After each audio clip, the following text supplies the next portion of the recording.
کہ ادے پور فائل ایک فلم بنی ہے،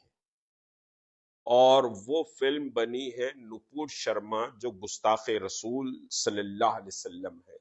جو اما جان حضرت عائشہ صدیقہ رضی اللہ تعالی عنہما کے تعلق سے گستاخی کی تھی، اللہ کے رسول کے تعلق سے گستاخی کی تھی۔ اس پر سارے ملک میں احتجاج ہوا، اور بڑے احتجاج ہوئے، اور پھر خود ہمارے اپنی ریاست میں بھی تحریک مسلم شبان اور جوائنٹ ایکشن کمیٹی نے مشترکہ احتجاج کیا، اور اس پر ہم نے ملین مارچ کا اعلان کیا کہ اس کو گرفتار کیا جائے، ورنہ مسلمان سمجھے کہ شدید احتجاج کریں گے۔ پولیس کا بڑا، آپ جانتے ہیں کہ پولیس کا بڑا دباؤ سمجھیے کہ پڑا، مختلف پولیس اتھارٹیز اوپر کے لیول سے نیچے تک کے دباؤ ڈالتے رہے کہ آپ یہ کال واپس لیجئے، لیکن اس پر پوری سختی سے ہم جمے رہے۔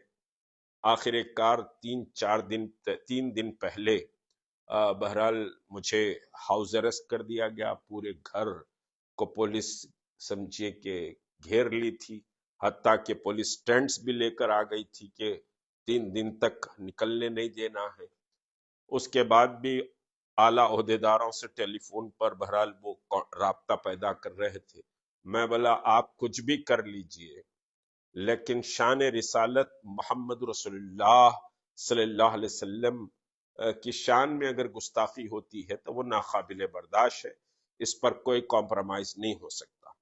بہرحال آخر میں جلسے کا ایک پرمیشن کی بات ہوئی، پولیس کے اعلیٰ ترین عہدیداروں کے ذریعے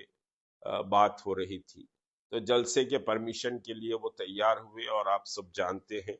کہ بڑا زبردست جلسہ چنچل گوڑا پلے گراؤنڈ پر منعقد ہوا،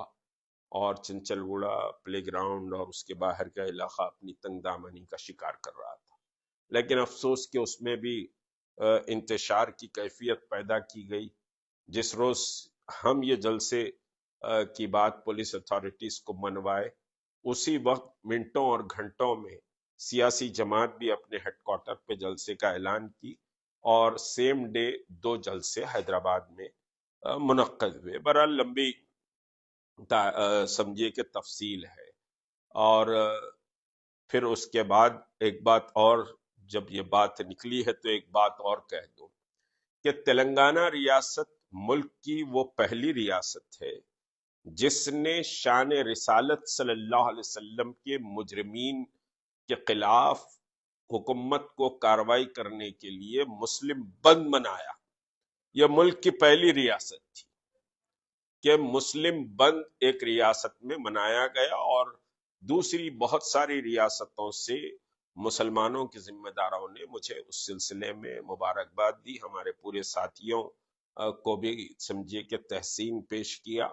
کہ بھئی یہ بڑا اقدام آپ نے شان رسالت پر مسلم بند کا کال دے کر کیا ہے، اور اللہ کا کرم ہے کہ بہت بڑے مارکیٹس اور تاجری طبقے نے مختلف اضلاع اور شہر میں اس مسلم بند میں حصہ لیا۔ بہرحال ادے پور فائل کی آج کی خبر کی بات ہو رہی تھی، تو ادے پور فائل ایک بنی، اور آپ کو یاد ہے کہ ادے پور میں شان رسالت صلی اللہ علیہ وسلم یہی نپور شرما کی تعریف اور توصیف اور حضور صلی اللہ علیہ وسلم کے تعلق سے ایک پوسٹ ایک درزی نے کیا تھا،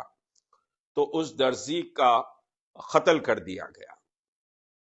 تو اس قتل کے بعد پورا ایک طوفان مچا، یقینی طور پر مچے گا۔ تو بہرحال بہت سمجھیے کہ صاحب بہت کچھ کہا بھی گیا، بولا بھی گیا، تو اسی کو لے کر ایک پکچر بنی ادے پور فائل، اور وہ ادے پور فائل میں نپور شرما کی گستاخی کو بھی شامل کیا گیا تھا، اس درزی کے قتل کو، اور سارے ایسی چیزیں تھی جو شان رسالت صلی اللہ علیہ وسلم میں گستاخانہ تھی۔ اس پر بہرحال مولانا ارشد مدنی صاحب نے ہائی کورٹ کے بعد پھر سپریم کورٹ میں سمجھیے اس مسئلے کو وہ لے کر گئے، چنانچہ 16 مختلف شارٹس کو کٹ کر کے اب وہ فلم ریلیز کی جا رہی ہے، اور سینسر بورڈ نے تو اس کو ایز اے ٹیز پاس کر دیا تھا، لیکن عدالتوں کے دروازے کھٹکھٹائے گئے، ایک لمبی لڑائی اس پر لڑی گئی، تو 16 شارٹس کو کٹ کر کے وہ فلم اب سمجھیے کہ ریلیز ہوگی۔ فلم پاس ہوگی معاشی فائنینشیل طور پر یا نہیں ہوگی، اس پہ بحث نہیں ہے۔ اس سے پہلے کشمیر فائل آئی، فلاں آئی، اور پھر رضاکار بھی سمجھیے یہاں پر فلم بنی، اس کو تو ریاستی حکومت نے ایوارڈ بھی دیا رضاکاروں پر، اور انتہائی زہریلی فلم تھی۔ حیرت کی بات ہے کہ اس کو کیسے ایوارڈ کے لیے منتخب کیا گیا، اور پھر چیف منسٹر نے ایوارڈ بھی دیا، اس پر بھی ہم نے اپنا احتجاج درج کروایا۔ تو بہرحال یہ کہ مسلمانوں کے خلاف مستقل ایک سازش چلتی ہے، اور مسلمانوں کے خلاف مختلف فلمیں وغیرہ ایسی بنائی سمجھیے کہ جاتی ہے، اور یہ ایک نئی بات نہیں تھی ادے پور فائل۔ بہرحال یہ ہے کہ 16 شارٹس کٹ کر کے اب وہ فلم سمجھیے کہ آ رہی ہے۔